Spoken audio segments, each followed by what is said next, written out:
everyone. Thanks for stopping by. Pardon my Frenchie. This is me, 143. If you don't have a friend, you have one now. Welcome back. I know it's been a couple weeks. I've had a lot of different projects going on and finishing up October and wrapping everything up there.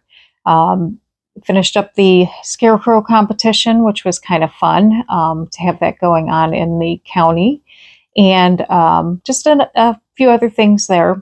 But going into November, with it being Thanksgiving, and I know that there's a lot of fun things to do during the month of November. There's a lot of different trends out there. But one of the things that I know that I want to do personally, and one of the things that I started adopting in October, was I wanted to start being more grateful. And I know that over the past year, I wanted to make a habit of every morning when I got up, first thing I did was came downstairs, got something to drink, sat down, made sure that I took at least 10, 15 minutes to sit, relax before I started getting ready, getting my day started, and mentally just think about how things were going to go that day and just start being thankful for A, being able to get up, B, for having a job, for having a house, for having all the good things, for having, good health, for having a healthy family, for all the things that I think that we take for granted. And I always told myself that it's great to do it in the morning, but what about during the day? I think sometimes we forget that, during the day we need to be grateful for just the little things in life. And we don't realize how lucky we are until things actually go wrong. And then when things go wrong, like, oh, maybe something goes wrong with your car, or something happens to your house, or someone gets sick, that you realize that, oh, okay, what seems like something small is really actually, kind of big. So my thought was, I was going to set my phone alarm 5 times a day. And I thought to myself, well, how am I going to pick the different 5 times a day? And so I sat and I thought about that for a while. And then I thought about the one young man that I work with, and he just happens to be Muslim. I'm Catholic. He happens to be Muslim. And I know that they pray 5 times a day. And I thought, well, that's a good idea. I'll just set it to, the times that they pray, just because I couldn't think of any other good times to do it. So I looked up their prayer times and I stuck it in my phone, and my alarm goes off every time during those times. And it reminds me to stop, even if it's for 2 minutes, and be grateful for something, whether I say a small prayer, whether I just stop and just say thank you for whatever it may be. So the interesting thing is that yesterday, while I was out, I had my alarm going off, the normal 5 times. And the first few times during the day, I kind of like bypassed it. I hit snooze and I passed the alarm, and really, it was one of those things where, I don't know, I didn't really pay attention to it. And I guess it was my fault. But I then started thinking, gosh, can you run out of things to be grateful for? What else can you really keep saying? What do you see, keep telling God, oh, grateful for my car again, grateful for my job again. Even though it's still, a good thing to be grateful for, right? So as I was thinking to myself, like, what else can I possibly be grateful for today? I happened to have to run into PetSmart last night. And as I was running in there, which was actually a fluke, I didn't really need to run in there. I just had to grab something quickly. While I was in there, of course, there was a display that had dog silk pajamas. Now, I know what you're saying. Who buys dog silk pajamas? Well, because I wear silk pajamas on my show, I thought, well, wouldn't it be nice if I got the girls silk pajamas to wear on the show? And so I'm looking at all these silk pajamas, all excited, because I thought, well, the girls will be excited to wear silk pajamas. And as I'm looking at them, there was another older lady. She was maybe, I don't know, late 60s, early 70s. She came around and she smiled and she said to me, oh, the things that we do for our animals. And I smiled back and said, well, yeah. I said, because they're only here with us for a short period of time and they give us such unconditional love.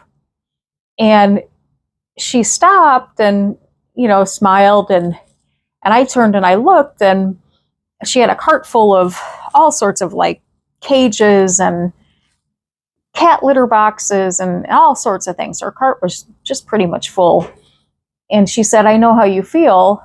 I'm kind of in the middle of a situation myself where somebody asked me to step in and help out a hoarding situation where somebody just abandoned a property, leaving all of these cats behind. And I said, wow. I said, how many cats did they leave behind? And she said 13. And I said, wow, 13 cats. And she said, yeah. She said, and I don't know, I don't know what to do. And, nobody will, I've called around and nobody will help me. And I said, I had thrown out a couple different rescues out there that I know of that help with things like that. And she said, and kind of the bad thing is that I'm going through a surgery coming up. I have an aggressive form of colon cancer, and I have no family. I've never married. I don't have children. She said, I have cats of my own. And I said, well, how many cats do you have? And, she said, I have 6. And in my mind, I thought, wow, 6 cats, that's a lot of cats. But then I'm thinking, who am I to judge? I have 3 dogs, and there was one time I had 4 dogs. And, I'm sure if another dog walked down the street and didn't have a home, I'd probably pick that one up too. So yeah, I'm not going to judge anybody else. So anyway, as I was, as she continued to talk, she said that she had another upcoming surgery. And I don't know, as we stood there talking, you can kind of see in her eyes the I don't know, it was kind of a somber, but I don't know if you want to say kind of a fearful look in her eyes, but because of the whole surgery and the cancer situation. And then she said, well, I know that when I start taking in these cats, I'll probably just end up taking care of them myself. And I said, I go, so you have 6, but you're going to take care of 13 more? And she said, well, yeah, why not? And I thought to myself, a rational person would say, well, 13 plus 6, well, that's a lot of cats. But then I thought to myself, why do we always have to be rational? She's a single lady. She has an aggressive form of cancer. Who knows how long she may be here on this planet. Animals make her extremely happy. There was a point in the conversation where she had said that because she didn't have a husband or children. She thought that her job on this earth was to take care of animals because she had always been involved in voluntary work and stuff like that with animals. And I thought, maybe if this is kind of her last hurrah, or her last good deed on this planet, why do you have to be rational? I mean, she once taken that many cats, and as long as everything is, clean and doesn't get out of hand, why not do what makes you happy towards the end? And my hope is that somebody will help step in and help her, maybe take some of them off her hands. But when she started talking about the ones that she saw, and she was saying that there was a couple kittens, and I don't know, her face lit up. She clearly, loved these little creatures. I don't know. Again, it's like, why does everything have to be so rational in life? Especially when you're faced with, difficult situations like that, where you don't know what's going to happen the next day. You don't know if you're going to live another 10 years or another 10 minutes. So why not just do what makes you happy, right? Why not be surrounded with, something that's going to give you unconditional love? I don't see a problem with it. So I guess the moral of the story is, what may seem crazy to you and me, maybe it's not that crazy after all. And I highly encourage anybody to, when you're out, if you see somebody that wants to talk, or just, starts a conversation, take an extra minute. Because I think that in this circumstance, that's what that lady needed. She needed somebody to just talk to for a few minutes. And, take the extra couple minutes to just sit and listen to somebody. And, the cool thing is that's, you learn about other people that way. And, you never know who you can run into, or what you'll meet, or what you'll learn from somebody else. My wish for that lady is that whatever journey she finds herself on is a good one.